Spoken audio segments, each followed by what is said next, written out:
Bonjour, j'espère que vous allez bien. En tout cas, bienvenue dans ma présentation. Aujourd'hui, je vais vous parler de Test Container, qui est une librairie qui va vous aider lorsque vous allez écrire vos tests d'intégration et également pendant la phase de développement. Je me présente, je m'appelle Clarence, je suis développeur chez Rakuten. Alors pour ceux qui ne connaissent pas Rakuten, en fait c'est une marketplace et je travaille dans l'équipe qui s'occupe de l'achat et de la vente entre particuliers. Et justement, dans le cadre de notre travail au sein de cette équipe, on a été amené à faire évoluer une application qui, à la base, était une application monolithique vers une architecture de type microservice. Donc, en gros, j'espère que ça c'est clair, mais voilà à quoi ressemble en fait la nouvelle architecture de cette application. Comme vous voyez, en fait, c'est une application Spring Boot. À la base, on avait une base de données legacy qui était en Oracle. On a pu faire migrer certaines données de cette base vers notre base en local qui était du Postgre. Et, mais en fait, pour des raisons techniques, on a quand même dû garder certaines données dans la base Oracle, dans la base legacy. Et je vais vous raconter une petite anecdote qui nous est arrivée. Mon équipe et moi, à un moment, on devait préparer une démo pour le business. On était prêts, on avait préparé nos scénarios, on avait préparé nos jeux de données, on avait répété, sauf que le jour J, le jour de la démo, plus rien ne fonctionnait. Cela nous a mis dans l'embarras. On a cherché et après investigation, en fait, on s'est rendu compte que notre jeu de données a été modifié par une autre équipe de développeurs, et ceci sans faire exprès. Et en fait, le problème qui est posé ici, c'est qu'en fait, on avait des ressources en fait, qui étaient partagées. Alors ici, la ressource principale, c'était notre base de données Oracle. Quand je dis partagée, c'est-à-dire qu'elle était partagée par plusieurs équipes, elle était partagée par plusieurs développeurs, partagée également par plusieurs machines de recettes et également par la CI. Et vous identifiez déjà quel est le problème que ça peut poser, c'est qu'en fait, on peut avoir des effets de bord. On peut avoir des équipes qui modifient des données qui appartiennent à d'autres équipes. En gros, on a un problème d'isolation lié à cette configuration. Deuxième problème en fait qu'on a rencontré, c'est que en fait, on avait certains tests d'intégration qui utilisaient une base de données en mémoire. Alors pour ceux qui font du Java, vous connaissez tous la base de données H2. Alors utiliser cette base de données, c'est une première étape pour résoudre les problèmes d'isolation, mais ce n'est pas toujours la solution idéale. Pourquoi? Parce que la base de données cible, elle est, qui est Oracle ici, en fait, elle est différente de la base de données de test qu'on utilise. Alors, pour des fonctionnalités assez simples, pour faire du CRUD, alors ça peut fonctionner. Mais si vous utilisez des fonctionnalités assez spécifiques de votre base de données, vous ne pourrez pas en fait les tester en amont en fait pendant vos développements. Et comme on voit ici, le problème qui est posé, c'est que la base de production en fait, elle est totalement différente de la base de test. Attention. Donc aujourd'hui en fait, j'aimerais vous parler de test container parce que je crois que test container permet de résoudre les problèmes que je viens d'évoquer tout à l'heure. Pour les problèmes d'isolation, test container en fait permet de provisionner des containers spécifiques qu'on pourra lancer lors de nos tests d'intégration. Et du coup, on n'aura plus besoin de dépendre de cette base de données que je vous ai montré tout à l'heure et qui était partagée par tout le monde. Donc en fait, comme j'ai dit, voilà, on provisionne une ressource assez spécifique pour nos tests. Et il fixe également le deuxième problème, qui est justement le fait que notre base de données cible, elle est différente de la base de test. Pourquoi? Parce qu'en fait, on peut lancer le container qui correspond en fait à notre base de données cible. Pour cela, en fait, Test Container en fait, intègre plusieurs modules. Donc, en fait, il existe voilà, plusieurs modules. Vous avez du Kafka, du Mongo, du MariaDB, etc. En fait, tout ce que vous pouvez lancer avec un container Docker, vous pouvez le lancer avec Test Container.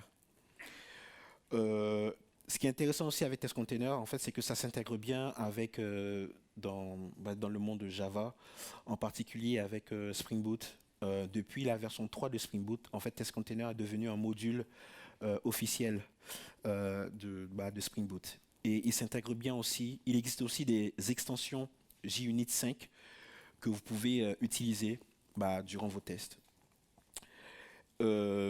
Sachez aussi que vous pouvez... alors, Test Container n'est pas limité à Java. Il existe aussi d'autres implémentations dans d'autres langages, C#, Python, JavaScript, Node.js, etc. Je vais vous montrer comment, alors pour ceux qui font du Java, je vais vous montrer en fait comment mettre en place rapidement Test Container si vous utilisez Spring Boot à partir de la version 3 et vous utilisez aussi du Maven. Alors, pour pouvoir utiliser Test Container, il suffit de rajouter les dépendances dont on a besoin. Là, par exemple, j'ai rajouté une dépendance au container Oracle. Et j'ai rajouté aussi une autre dépendance, c'est pour mock server, c'est pour moquer des appels à des API externes. Je vais vous montrer en fait comment ça marche. Alors, il y a deux façons de gérer, quand vous utilisez Spring Boot avec Test Container, il y a deux façons en fait de gérer le cycle de vie de vos containers. Soit vous déléguez le cycle de vie de vos containers au framework Spring Boot, ou vous le gérez vous-même dans votre classe de test. Si vous utilisez le framework, en fait, c'est très simple. Il suffit de définir une configuration, une configuration. Et en fait, comme vous voyez, en fait, Test Container nous fournit une API assez fluente, assez intuitive. Et alors, l'information la plus importante à retenir ici, c'est l'annotation @serviceConnection. Et en fait, c'est une annotation en fait, qui a été rajoutée dans Spring Boot 3 et qui permet justement à Spring Boot d'accéder aux informations de connexion à votre container. Et ensuite, après, une fois que vous avez défini votre container dans votre classe de configuration, il suffit simplement de l'importer dans votre classe de test. Et ce qui va arriver, c'est que lorsque vous allez lancer votre test, Spring va lancer votre container, exécuter toutes les méthodes, et une fois que c'est bon, il va arrêter votre container. Ça, c'est un cas où vous déléguez en fait à Spring Boot la gestion de vos containers. Mais mais vous pouvez directement utiliser votre container dans votre classe. Dans ce cas, vous pouvez profiter des annotations JUnit 5, donc en fait qui permet d'utiliser vos containers. Comme vous voyez, il y a les mots-clés @testcontainer, @container. Lorsque le container il est défini en statique, ce qui va arriver, c'est que Spring, en fait, le container va être lancé une fois pour la classe de test, exécuter les méthodes et ensuite arrêter le container. Mais s'il n'a pas le mot-clé statique, il va lancer et arrêter le container pour chaque méthode. Et ce qui est bien aussi avec cette approche, c'est qu'en fait, avec Spring Boot, on a la possibilité de surcharger des variables d'environnement. Par exemple, ici, j'ai surchargé une variable d'environnement, je dépends d'une API externe. Au lieu de faire un vrai appel à cette API, j'utilise mock server et du coup, je pointe directement mon appel vers mon container que j'aurais défini ici. Là, je vous ai présenté comment utiliser Test Container pour les tests d'intégration. Mais sachez que vous pouvez réutiliser cette configuration durant la phase de développement. Ou encore, vous pouvez réutiliser cette configuration pour répondre en fait aux problèmes que j'ai mentionnés en introduction. C'est-à-dire que je peux provisionner un container spécifique pour ma démo avec mon propre jeu de données, par exemple. Pour cela, en fait, il faudra définir un deuxième main dans votre application, mais cette fois-ci, ce main va se trouver dans le package de test, et ça, c'est test Java. Et du coup, comme vous voyez, en fait, on référence l'application principale et vous importez directement la configuration de votre container. Et du coup, lorsque vous allez lancer cette application, en gros, c'est une application Spring Boot, il va en même temps lancer votre container ou vos containers, si vous en avez plusieurs dans cette configuration. Attention toutefois, si vous utilisez le live reload de Spring, par exemple, vous savez très bien, avec le live reload de Spring, à chaque modification, Spring en fait va recharger l'application context. Mais comme on définit notre container comme un bin, en fait, à chaque modification, en fait, il va arrêter le container et le redémarrer. Pour empêcher ça, vous pouvez mettre cette annotation @restartScope, qui est aussi une nouvelle annotation et qui va justement empêcher le container d'arrêter et de redémarrer à chaque fois. Et pour ceux qui n'utilisent pas le live reload, en fait, vous pouvez rajouter ce field, un champ qui s'appelle with reuse at true. Et en fait, ce que ça fait, c'est que quand vous allez lancer votre application, en fait, il va lancer votre container en mode détaché. Ce qui signifie que vous développez, vous développez, vous faites la sauvegarde dans vos données, vous persistez la donnée dans votre container, vous lancez, vous arrêtez votre application, votre container sera toujours là, en fait. Et vos données seront toujours là. Une autre astuce que j'aimerais vous montrer aussi, c'est que, en fait, à chaque fois que vous lancez vos containers, Test Container va les lancer sur des ports différents. Pourquoi? En fait, c'est pour éviter la collision de ports. Maintenant, imaginez que durant la phase de vos développements, vous avez besoin d'accéder à votre base de données pour voir ce qu'il y a dedans, etc. Mais comme vous ne connaissez pas le port de lancement, il n'y a aucun moyen en fait, de le savoir. Donc, en fait, ce que vous pouvez faire, vous pouvez définir en proxy. Vous pouvez pas, par exemple, là, j'ai pris le port par défaut d'Oracle qui est 1521. Et ce port-là, je le map directement vers le port de lancement du container. Et du coup, vous pouvez utiliser, par exemple, dans le cadre d'une base de données, vous pouvez utiliser dbeaver, par exemple, DataGrip, et vous connecter directement et faire des requêtes et voir ce qui se passe dedans, en fait. Et voilà. Et petit retour d'expérience. En tout cas, nous, de notre côté, cela fait déjà quelques années qu'on l'utilise et on est plutôt satisfait de cette librairie.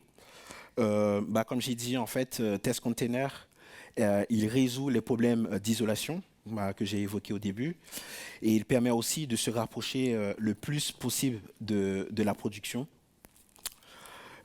Quelques désavantages quand même, c'est que en fait, Test Container aujourd'hui, il est fortement couplé à Docker. Et cela veut dire qu'en fait, si vous voulez utiliser Test Container, vous avez besoin d'un démon Docker, ce qui n'est pas forcément le cas si par exemple vous utilisez ça veut dire qu'en fait, pour lancer votre container, il faut que la socket Docker soit accessible, en fait. Ce qui n'est pas forcément le cas si vous êtes dans un environnement d'intégration continue où vous n'utilisez pas Docker, par exemple. Et puis, autre désavantage, bon, je ne sais pas si c'est un désavantage, mais la réalité aussi, c'est que le fait de lancer et d'arrêter des containers, en fait, ça augmente le temps d'exécution des tests. Voilà, c'est tout pour moi. Je ne sais pas si vous avez des questions.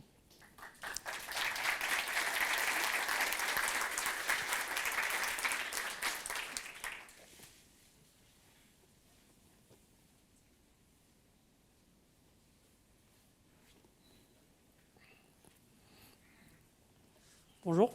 Bonjour. Là, qui dit Docker, dit Docker Compose. J'ai une petite question. Est-ce que pour les tests containers, on a la possibilité de configurer un équivalent de Docker Compose, par exemple? Alors, nous, on ne l'utilise pas, mais si je m'appelle bien dans la doc, c'est possible d'utiliser Docker Compose avec Test Container.